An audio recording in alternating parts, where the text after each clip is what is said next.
Yeah, hey everybody, this is Ian from Mindful Marketplace, and welcome back to Serve at Scale, where we explore innovative and interesting ways that you can 10x your output, your audience, your impact, and ultimately your income on a bootstrap budget. So today, and I'm recording this on the 9th of May, it's a Sunday, I think it's the 9th, I had a conversation with somebody via email who was asking for some pretty tailored suggestions for him and his partner and their platform, kind of like some best practices that they could apply to their community in a way that would give them the magic of some momentum without, kind of the learning curve that so many of us find ourselves, kind of having to endure to get to the other side of a profitable divide. So I wrote down about 20 different things, and I put them into a PDF, and I'm going to read some of these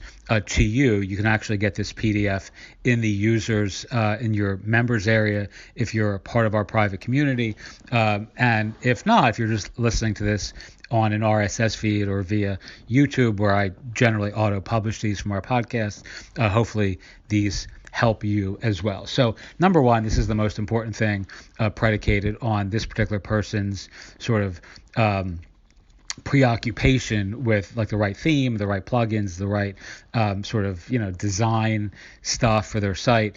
Don't stress about the tech, or don't feature creep your community. And what that means is try to is essentially future-proof your platform with the easiest solution that's available to you right now. So I like to recommend people start one of these sites using WooCommerce and use that for products and for even listings in the beginning.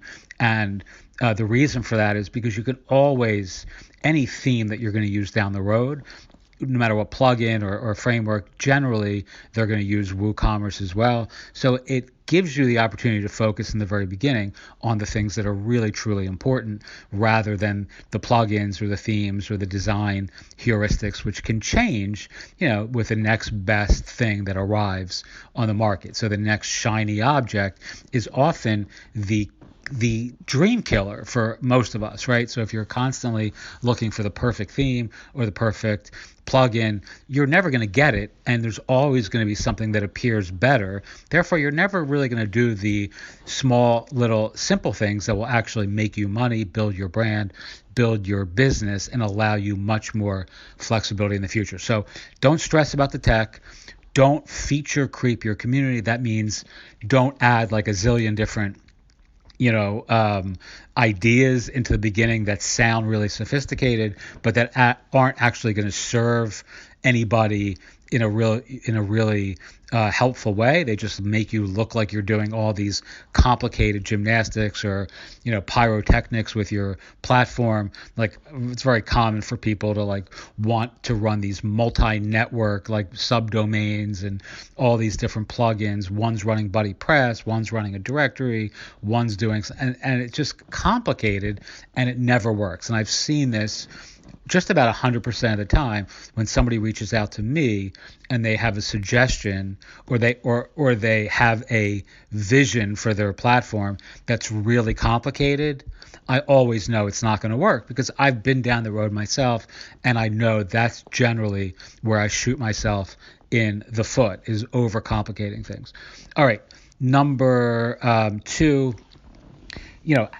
what I call reefer madness, right? So have this, affiliate sort of mentality in the beginning. Have buckets of affiliate offers that you can make, both within your, have a product that other people can sell as an affiliate for you, offer to sell other people's affiliate programs as a partner for them, have enterprise level affiliate stuff that you can offer. I've covered this a zillion times. There are lots of other audios and videos on this, so you can listen to on YouTube even for free. I have PDFs in the community that you can download on this. But the truth is, this is the way you'll make money in the very beginning of a platform like this, very, very easily, without any listings. You can just use the products themselves as listings, the affiliate products. So, again, I'm not going to cover this a ton here, but really think about yourself as a referral engine for your members, your partners, other platforms, other products, other programs that are germane to the larger kind of interest that your community has. All right, number 3 or 4, email outreach is everything. You really have to master this more than anything else. Be willing to write emails and be willing to test and tweak and optimize and improve your outreach, and email lots of people and be willing to talk to people who are in your quintessential client community, right? I mean, don't be shy about getting on the phone with people, and don't be shy about following up with people even when you don't hear back the first time. There are all sorts of good statistics on the amount of follow-up that one needs to do to actually get a positive result from a sample size of clients or prospective members. I tend to be like a little bashful about really being a pain in the ass, and I try, if I'm cold emailing people, generally to give up if I don't get a response on email number 1. I can tell you that's a mistake. And if you follow up with people, especially if you're using analytics and you can see who's coming to your site, even though they may not respond to your email, but they are visiting your community. You can do this obviously with any sort of analytics. Just keep following up with those people at a minimum, because they are at least somewhat interested by dint of visiting your site after you've email or made it some sort of overture or outreach to invite them to participate in your platform. And again, I have templates and copy scripts that you can actually steal, swipe, whatever the right word is, in our community via PDF. You can grab those and use them for your own campaigns. All right.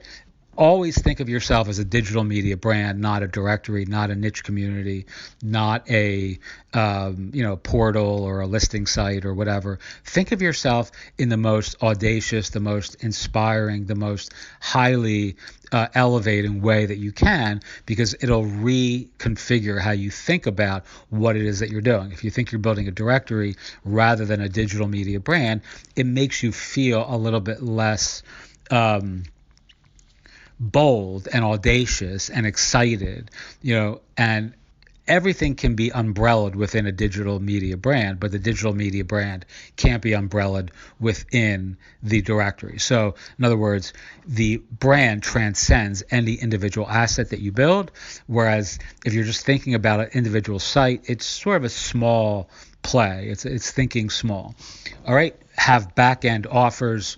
I like to recommend 4 of them. So have 4 back-end offers that you can sell to your members, or if you don't have those, you can partner with other people who do offer those things, and you can simply build a bridge between your platform and the public or the professionals who need those 4 back-end offers, right? There's a bunch of exercises that I have in our community called niche and need, where you're identifying an empirical need that your niche has, and then you're essentially, satisfying or fulfilling or solving that problem for them.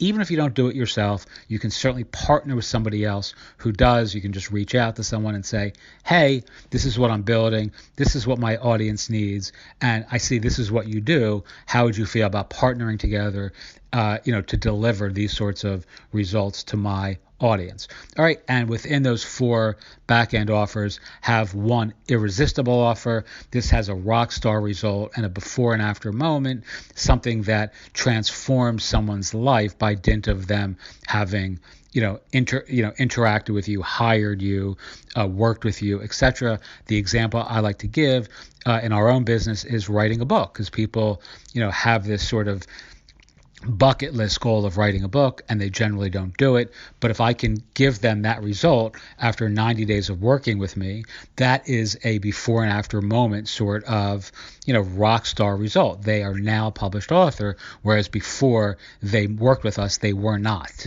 right? It's pretty simple. All right. What can you borrow to build? What can you leverage to launch? Always ask this question: who has your eyeballs? Who has your audience? Who can you leverage? What can you leverage? Who can you borrow to build the thing that you're trying to build, so that you don't have to build it from scratch? This could be, Facebook, their algorithm to use as an advertiser. It could be an email list that you buy. It could be another directory like yours that you can actually just simply go to and email all their people, right? And reach out and say, hey, we have a better offer for you, and we'd love to share it with you. All right. Remember that your secret sauce doesn't need to be your secret, doesn't need to be your sauce. I can't say this I can't overemphasize this.